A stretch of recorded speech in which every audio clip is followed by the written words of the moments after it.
I'd like to highlight the fact that I think I finally agree with one of my colleagues on the control of the border. When my colleague from New York mentioned that the cartels do in fact have control of the border, I do agree with that statement. They do have control of the border. And I'd also like to remind my colleagues on the other side of the aisle that Operation Fast and Furious under the Obama-Biden administration put hundreds of thousands of weapons into Mexico.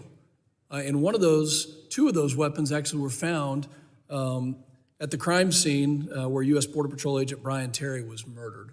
So maybe this narrative that we need to turn our Border Patrol northward to protect Mexico from U.S. weapons, maybe we should just take a deep breath and protect the United States from the illegal and illicit activities that are entering our country.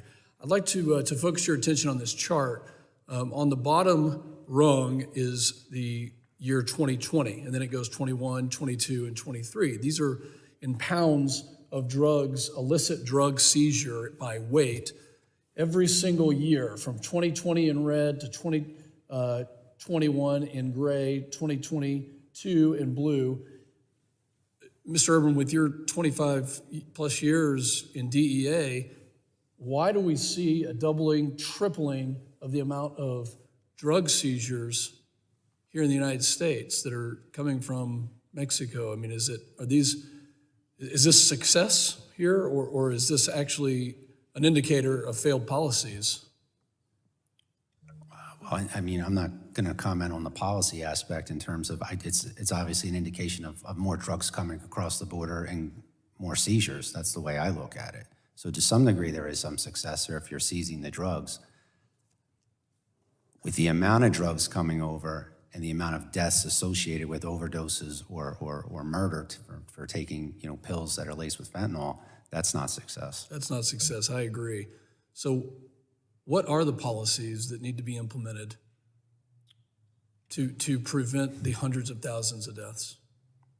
It's obviously a broad question. I think the first component to that is there needs to be a joint cooperative relationship with Mexico in some way where you can action law enforcement or the military down there against the cartels. For us to disrupt the Mexican cartels, we have to start down there. That's, again, a broad issue. It's a State Department issue. It's a negotiated issue, but that's something that would have to happen to disrupt their capabilities. In terms of the homeland, I think, again, what I talked about earlier was data, right? We need data analytics to leverage data for insight for law enforcement against the Mexican cartels and Chinese money launderers. Yeah. You have all mentioned working with the Mexican government. Mr. Farah, do you see this administration doing anything to have accountability or relationships with the Mexican government to push back?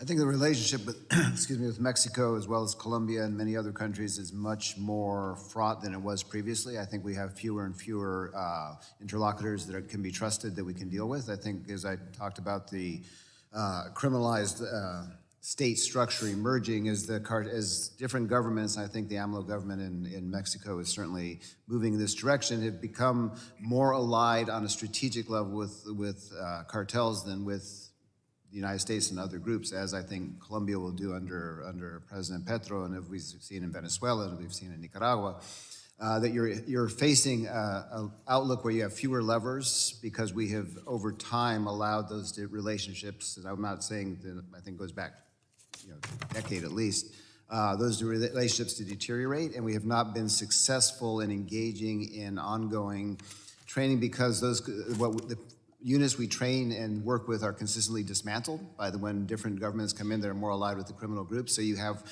well-trained, well-meaning people who are then dispersed to the wind. And I think that has made it more and more difficult over time to engage people who want to talk with us because they're not going to last in their own structures, and for us to have people we can talk to down there. Thank you. Look at one of the agreements that we had from 2016, or really 2017 to 2020, and that was the Migrant Protection Protocols, MPP, otherwise known as Remain in Mexico.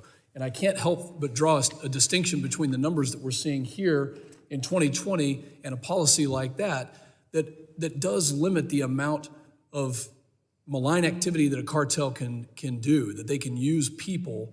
And I have been to the border a dozen times. I've seen the destruction. I've seen what Ms. Ford Maldonado has described the assaults, the sexual assaults, the amount of money that they're charging. Ms. Ford Maldonado, what do you think about a reinstatement and an actual implementation from this administration of MPP, Remain in Mexico? Would that have an effect on the amount of drugs that we're seeing coming in this country? I think it's possible. I think it would definitely have an effect on what's happening at the border. I think we also need to explore new avenues as to how we can secure the border and how we can stop the inhumane things that are happening. You were just saying, we've also heard stories from Border Patrol who have interviewed little girls who were raped multiple times on their journey to Mexico. Little girls that came across with the morning after pill because their parents sent them across expecting them to be assaulted on their journey. So I think something needs to be done, not just because of what's happening at the border, but what's happening beyond the border. I mean, fentanyl is affecting absolutely everyone. I think that the most recent numbers we've seen is 107,000 people that were killed in the year ending in January 2022. That's 9,000 people every 30 days. That is the equivalent of a fully loaded 747 crashing into a mountain every single day of people that are dying because of Tragic. this. And thank you for your testimony. My time has expired. I recognize the gentleman from Rhode Island, Mr. Magaziner.